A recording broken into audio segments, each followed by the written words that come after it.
All right, so we've all had that moment, right? A piece of art, a painting, a song, whatever, just completely stops you in your tracks. Well, today we're going to take a phenomenological scalpel to that exact moment. We're going to deconstruct it, and in doing so, we're going to challenge a really deep-seated, almost default way we have of thinking about art. So let's start with that. I want you to really think about it for a second. That piece of music, that film that just got under your skin, what was really going on? Were you just a detached observer, taking off boxes and judging its formal qualities?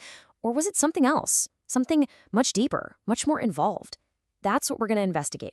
Now, classical aesthetics has a name for this traditional view, aesthetic consciousness. It's this idea that to properly appreciate art, you have to perform this mental trick. You have to sort of lift the artwork out of its real-world context. Forget its history, its purpose, why it was made, and just judge its pure aesthetic quality. But here's the question we're posing today. What if that entire framework is built on a mistake? Okay, let's get into the critique. The philosopher Hans-Georg Gadamer, he had a really powerful name for this whole process. He called it the great abstraction. And for him, this abstraction isn't where we find the art, it's where we lose it.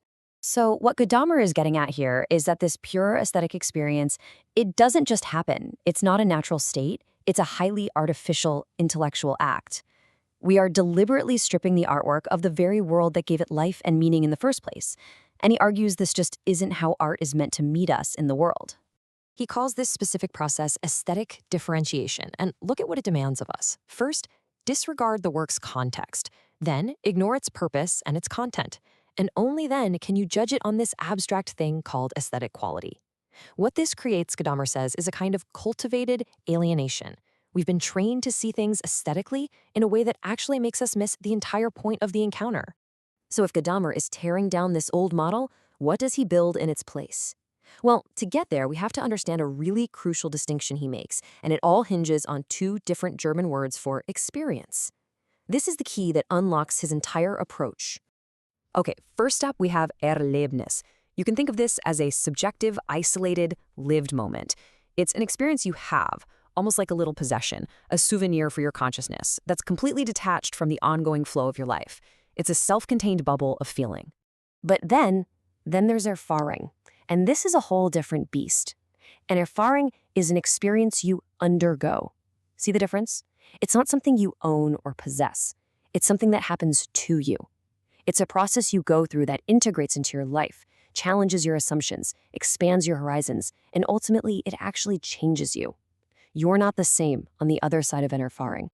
So here you can see the contrast laid out. Erlebnis is something you have. Erfahrung is something you undergo. One is isolated, the other is integrative. And here is the core of Gadamer's argument. A real, powerful encounter with a work of art is not just a string of pleasant, subjective moments, a series of Erlebnisse. No, it is a genuine, life-altering Erfahrung. The artwork stops being a passive object that you observe and becomes an active event that you're pulled into. Now, this move completely shifts our perspective. Instead of focusing on what's happening inside the viewer's head, inside their subjective consciousness, we turn our attention to the artwork itself. It's not about you, the viewer. It's about the artwork as an event that is unfolding. And this quote from Gadamer, this is where things get really interesting. It completely flips the script. We are so used to thinking of ourselves, the viewer, as the active subject, and the art as the passive object we look at. Gadamer says, nope, you've got it backward. The real subject here, the enduring, active force in this encounter, is the artwork itself. You aren't just looking at it, you are participating in an event that the artwork is bringing into being. Gadamer's teacher, Martin Heidegger, described this power with such incredible force. He called the work of art a thrust. Think about that word. It's not passive. It's a dynamic, powerful event that can shatter our conventional, everyday way of seeing things. And artwork doesn't just decorate our world. It can literally open up a world we've never seen before.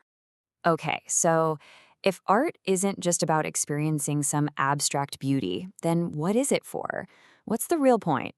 Well, for Gadamer and Heidegger, this brings us to the real payoff, art's profound connection to truth. But we have to be really precise about what we mean by truth here. This isn't the truth of a scientific formula or a historical fact. It's truth in the ancient Greek sense of aletheia, which literally means unconcealment or disclosure. The idea is that the work of art pulls back a veil. It reveals something essential about being and about our world that was previously hidden from our view. And this is the final, brilliant insight. When an artwork discloses a truth about the world, it is simultaneously disclosing a truth about us. The experience becomes a kind of mirror. In understanding the work of art, in that moment of aletheia, you are forced into a self-encounter. You learn something new about yourself. And that new understanding, that becomes a part of who you are. So I want to leave you with this thought because it's not just a philosophical theory, it's a methodological challenge for how you practice phenomenology. The next time you stand before a work of art, try to resist that trained impulse to just judge it. Instead of asking, is this good or do I like it, ask a different set of questions. Ask, what is this artwork doing right now? What truth is it trying to unconceal for me? And maybe most importantly, in this encounter, what is it revealing about myself?